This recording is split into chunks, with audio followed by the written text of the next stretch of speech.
साथियों, सरकार ने एक बहुत ही गैर जिम्मेदाराना काम किया है और वो ये है कि 2011 की जनगणना के अनुसार देश भर में लगभग 30 करोड़ से ज्यादा शेड्यूल कास्ट के लोग रहते हैं और उनमें एक बहुत बड़ा समाज है जो जगत गुरु सतगुरु रविदास जी महाराज में आस्था रखता है।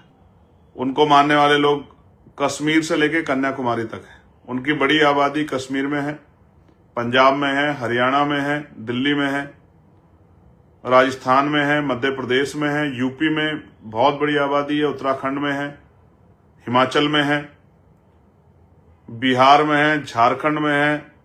एक बड़ी आबादी है जो उनको मानती है और उनके विचारों पे। महाराष्ट्र में है, इवन तेलंगाना में भी और कोलकाता में भी, बंगाल में भी उनको मानने वाले लोग रहते हैं और दुनिया में के बड़े बड़े देशों में भी, अमेरिका में, यूरोप कंट्रियों में भी उनको मानने वाले लोग रहते हैं। उनके गुरुघर बने हुए हैं। अभी इस बार उनकी जयंती 1 फरवरी को है। इतनी बड़ी आबादी के जो महापुरुष हैं जिनकी जयंती प्रकाश पर्व को वो लोग पूरी दुनिया में मनाते हैं, उसी दिन 1 तारीख को सरकार ने बजट का प्रस्तुतिकरण का कार्य जो है वो रखा है।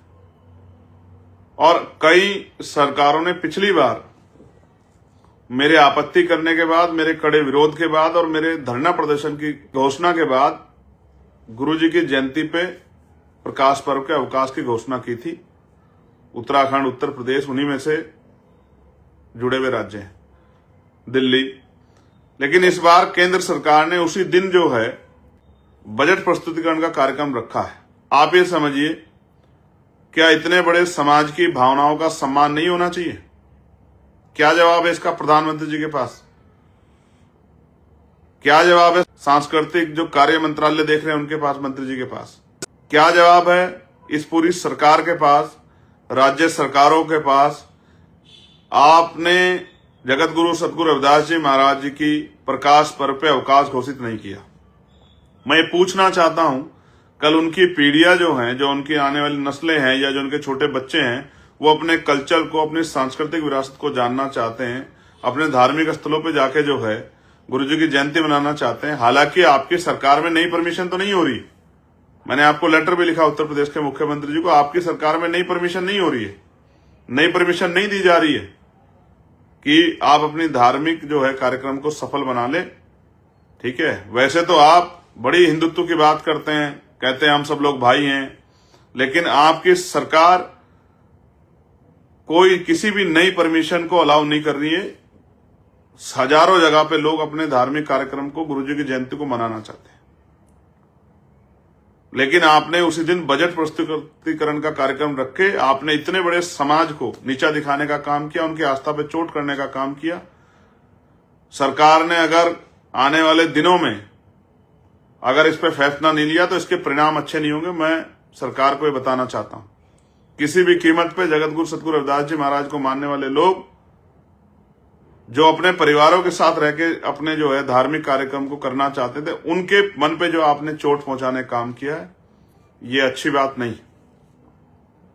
हो सकता है मेरी बात सुनने के बाद आप लोग को इस तरह की घोषणा वगैरह करके जो है कोशिश करो डैमेज कंट्रोल करने की, लेकिन ये अच्छा नहीं। मैं आपको चेतावनी के तौर पे कहना चाहता हूं कि आपके द्वारा जिस तरह से इतने बड़े समाज के मान सम्मान पे ये जो अपराध करने का काम आपने किया, उनको अपमानित करने का काम किया, ये हमारा समाज भूलेगा नहीं। ये कमजोर वर्गों में जो सतगुरु रविदास जी महाराज में आस्था रखते हैं। प्रधानमंत्री जाते हैं बनारस माथा टेकने के लिए और आप एक तरफ माथा टेकने की बात करते हैं, गुरुजी के आदर्शों पर चलने की बात करते हैं, वहीं उनके गजेटेड अवकाश के दिन जो है आप बजट प्रस्तुतिकरण कराते हैं और कोई छुट्टी आपने घोषित नहीं की है। यह स्पष्ट करता है कि आप कितना जो है, आपके कथनी और करनी में कितना फर्क है। तो ये समाज देख रहा है। मैं ये जानकारी इसलिए दे रहा हूं कि हमारे लोगों को पता लगे कि किस तरह उनकी जो है धार्मिक आस्थाओं पे चोट पहुंचाई जा रही है। इस देश में जिनका राजकाज नहीं होता, उनकी धार्मिक आस्थाओं का कोई मतलब नहीं बनता।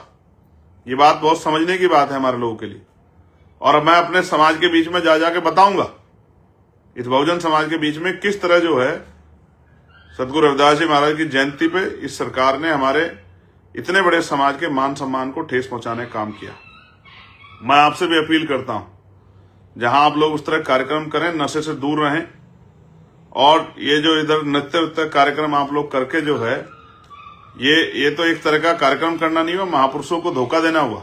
आपको चाहिए कि आप विचार गोष्ठी रखें, उनके विचारों को अपने बच्चों तक पहुंचाएं, अंधविश्वास पाखंडवाद को खत्म करके जो है मानवतावादी राज और मानवतावादी बेगमपुरा राज, ऐसा चाहूं राज में जहां मिले सबन्नु अन्न और छोट बड़े सब संबसे रविदास रहे प्रसन्न, इस बात को अपने मन में धारण करके आपको मानवता की बात करते हुए अपने बच्चों को, अपने अड़ोसी पड़ोसी को, अपने जो सामाजिक रूप से जो लोग इकट्ठा होते हैं, सब लोगों को ये संदेश देना चाहिए कि हमें जगत गुरु सतगुरु रविदास जी महाराज के रास्ते पे चलना चाहिए और इस देश को बेगमपुरा राष्ट्रीय जो बने, बेगमपुरा का मतलब बिना गम का राज, बेगम, बिना गम का राज, किसी की जिंदगी में वो किसी भी जाति धर्म का कोई गम ना रहे, इस तरह के राज की कल्पना जो रविदास जी महाराज कर गए, उस पर हमें काम करना चाहिए।